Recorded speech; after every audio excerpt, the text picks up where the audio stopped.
আমি বৰ্তমান উপস্থিত আছোঁ স্মাৰ্ট চিটি গুৱাহাটীৰ এটা পথত আৰু যিটো পথত বৰ্তমান ৰাইজে ইয়াত ভূৰ চলাইছে আৰু ভূৰ চলাই তেওঁলোকে ইয়াত যাতায়াত কৰিবলগীয়া অৱস্থাৰ সৃষ্টি হৈছে।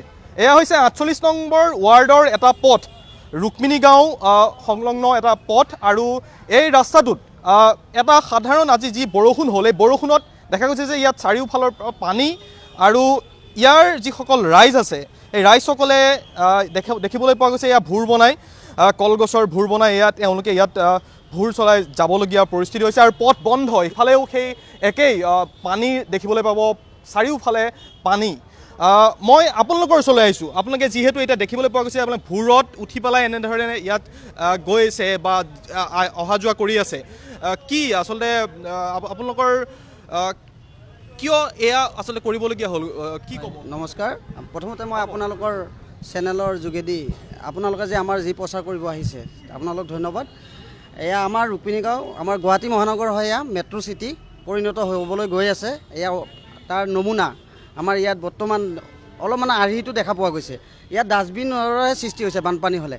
মানুহৰ কথা ক'বলৈ গ'লে বহুত দুখ লাগে। আমাৰ যেনেকুৱা অসুবিধা হৈছে আপোনালোকক মোৰ এতিয়া ক'বলৈ মানে ভাষা নাই, কেনেকৈ ক'ম। খালি ডাষ্টবিনৰ সৃষ্টি হৈছে আৰু যি আপোনাৰ আছে তেওঁলোকক মানে এইটোৱে কৈছোঁ, আমি লাগিলে সহায় খুজিম। চৰকাৰে যদি বনাই দিব নোৱাৰে আমি সহায় ভিক্ষা খুজিম। 48 নম্বৰ ৱাৰ্ড আমাৰ মনসা মন্দিৰ পথ, এইটো আমাৰ শক্তিপীঠ মা মনসা মন্দিৰ আছে ইয়াতে। তাত দৰ্শনাৰ্থী আহিবলৈ আজি অসুবিধা হৈছে, আগতেও হয় এনেকুৱা বহুত অসুবিধা, ঘূৰি যাবলগীয়া পৰিৱেশ হয়। আৰু বাইদেউ আহিছে, মই দেখিবলৈ পাইছোঁ এই বাইদেউগৰাকীয়ে এনেদৰে খোজকাঢ়ি লাখুটি লৈ ইয়াত আচলতে পানীৰ যিটো যথেষ্ট পানী হৈছে আচলতে তেওঁৰ ওচৰলৈ যাবলৈ বিচাৰিম। মই কেমেৰা পাৰ্চন আমাৰ অমিত আছে, অমিত সেনক মই অনুৰোধ কৰিম। মই বাইদেউ আপোনাৰ সৈতে কথা পাতিম। আপোনালোকে ইয়াতে থাকে? হয়, ইয়াতে থাকোঁ। এইখন মোৰ দোকান। মই নন্দিনী আহাৰলৈ মই ৰিচেণ্টলি মই ষ্টাব্লিছ হ'বলৈ চেষ্টা কৰি আছিলোঁ, কাৰণ মোৰ হাজবেণ্ড ঢুকুৱা মাত্ৰ 2 মাহ হৈ গৈছে, 3 মাহ হৈ গৈছে।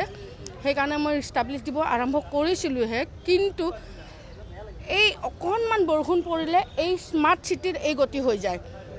যদিহে এনেকুৱাই হৈ থাকে তেতিয়াহ'লে মই দোকান কেনেকৈ দিম? মোৰ ছোৱালী এজনীও আছে, মই ছোৱালীজনীক কেনেকৈ পঢ়ুৱাম, কেনেকৈ স্কুলত অনা নিয়া কৰাম, কেনেকৈ কি কৰিম?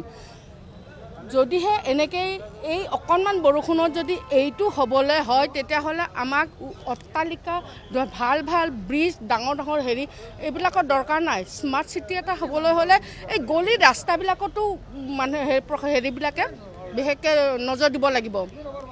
এতিয়া পৌৰ নিগমৰ নতুনকৈ মেয়ৰ হৈ আহিছে, তেওঁ আমাৰ আগতো ভাল প্ৰতিনিধি বুলি মই জানো আৰু ভৱিষ্যতেও তেওঁ ভাল হৈ থাকক বুলি মই ভাবোঁ। সেইকাৰণে তেওঁক মই ৰিকুৱেষ্ট কৰিম যাতে তেওঁ শপত গ্ৰহণৰ পিছতে যাতে আমাৰ এই স্মাৰ্ট চিটি যাতে নজৰ দিয়ে, ইয়াৰে কাম যাতে আগতে হাতত লয়, তাৰ কাৰণে তেওঁক ৰিকুৱেষ্ট কৰিম। আমাৰ অসমৰ মুখ্যমন্ত্ৰী ডাঙৰীয়া ছাৰলৈকেও অনুৰোধ কৰিম, তেওঁক আমি ভাল পাওঁ, তেওঁ যাতে নেক্সট পদক্ষেপ আমাৰ এইখিনি নহয়, য'ত এনেকৈ অলপমান বৰষুণতে যেতিয়া এনেকুৱা বানপানী বিল টাইপৰ হৈ যায় প্ৰত্যেক জেগাতে যাতে নজৰ দিয়ে তেওঁলোকলৈকে অনুৰোধ কৰিম। আপোনালোকে এয়া দেখিবলৈ পাইছে ইয়াত যিসকল স্থানীয় ৰাইজ আছে এনেদৰে ইয়াত তেওঁলোকৰ যিটো আঁঠুলৈকে পানী আৰু ইয়াত যিসমূহ দোকান আছে এই দোকানবোৰলৈও পানী সোমাই গৈছে আৰু কিছুৱে ইয়াত নতুনকৈ দোকান আৰম্ভ কৰিছিলেহে, এতিয়াই ইয়াত পানী। আৰু ইয়াত দেখিবলৈ পোৱা যায় প্ৰতিবাৰে এটা সাধাৰণ বৰষুণতেই ইয়াত বানপানীৰ সৃষ্টি হয়, কৃত্ৰিম বানপানীৰ সৃষ্টি হয়। খুৰা, আপুনি আহিছে যিহেতু আপুনি ইয়াৰে হয় ন? ইয়াৰে, মোৰ এইটোৱে ঘৰটো, ওচৰৰে ঘৰটো। কিমান দিনৰ পৰা এয়া আপোনালোকৰ? আজি 3 বছৰৰ পৰা হৈছে। তাতো আগতো হয়েই, কিন্তু 3 বছৰৰ পৰা বেছি হৈছে এইটো। সেইটোতো হয়, কিন্তু 3 বছৰৰ পৰা এইটো বেছি এনেকুৱা। এই 3 বছৰৰ পৰা এনেতো ইয়ালৈকে বালিকা বিদ্যালয়লৈকে আছে, বালিকা বিদ্যালয় বালিকা বিদ্যালয় পাৰ হৈ গৈছে ন। চৰকাৰে এই কামখিনি কৰাত কিবা গুৰুত্ব দিয়ে নে বা তেওঁলোকে আহেনে ইয়াত ক'বলৈ আপোনালোকৰ? নাই, দেখাটো নাই বৰ্তমানলৈকে, কাকো দেখা নাই। দেখা পালেতো এইবিলাক অৱস্থাই নহ'ল হয় নহয়। আজি যিটো অৱস্থা হৈ আছে কিমান, আৰু ৰুক্মিণী গাঁৱৰ এনেকুৱা এই এলেকাটো এইটোৱে মেইন ৰাস্তা। এতিয়া মানুহবিলাক বা কোনফালে অহা যোৱা কৰি আছে, চব সোমাই আছে ঘৰৰ ভিতৰত, ওলাবতো নোৱাৰে।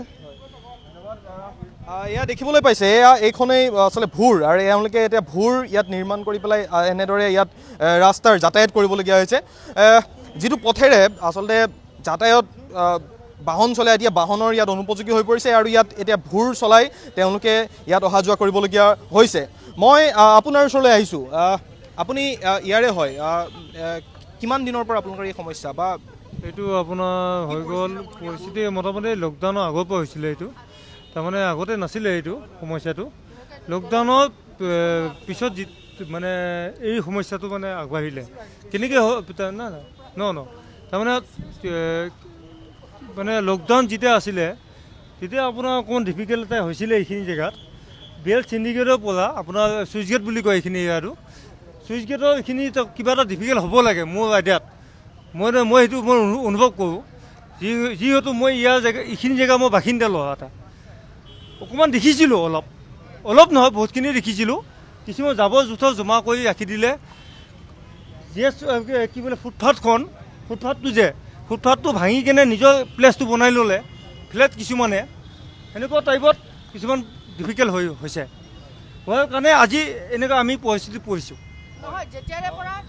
এয়া আপোনাৰ দেখিবলৈ পাব যে মই কেমেৰা পাৰ্চন অমৃত আছে আমাৰ অমৃতে দেখাব ইয়াৰ সামগ্ৰিক পৰিৱেশ আৰু এয়া ইয়াত বিভিন্ন ইয়াত স্থানীয় লোক আহি উপস্থিত হৈছে আৰু স্থানীয় লোকসকলে ইয়াৰ পৰা যি যাবলৈ তেওঁলোকৰ আচলতে কোনো ব্যৱস্থা নাই ইয়াত যদি খোজকাঢ়ি যাবলৈ হয় তেওঁলোকে পানীত তিতিব লাগিব বা তেওঁলোকে পানীৰ মাজেৰে যাব লাগিব সেইকাৰণে তেওঁলোকে এতিয়া ইয়াত ভূৰ বনাই লৈছে আৰু ভূৰ বনাই যাতায়াত কৰিবলগীয়া হৈছে এইখনেই হৈছে গুৱাহাটী মহানগৰীৰ স্মাৰ্ট চিটিৰ এটা পথ আৰু ইয়াত যিসকল বিভাগীয় মন্ত্ৰী আছে সেই বিভাগীয় মন্ত্ৰী বা যি গুৱাহাটী উন্নয়ন দপ্তৰৰ মন্ত্ৰী অশোক সিংঘালেই হওক বা আৰু এতিয়া নৱনিৰ্বাচিত মেয়ৰ মৃগেন শৰণীয়া তেওঁলোকে এই গোটেই ব্যৱস্থাটো কেনেদৰে আচলতে সমাধানৰ পথ দেখুৱায় সেয়াহে হ'ব লক্ষণীয় কিন্তু এটা কথা ক'ব লাগিব গুৱাহাটীৰ এই মহানগৰী গুৱাহাটীত এনে যদি পৰিস্থিতি হ'বলৈ হয় তেন্তে আন অসমৰ বাকী অঞ্চলত কি পৰিস্থিতি হ'ব আৰু যি এতিয়া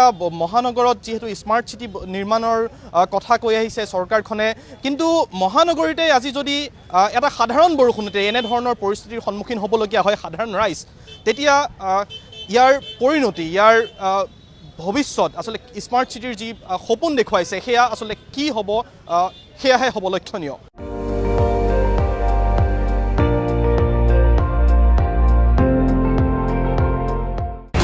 আপুনি চাই আছে ND24 সৰ্বশ্ৰেষ্ঠ নহয় সৰ্বোত্তমৰ দৌৰ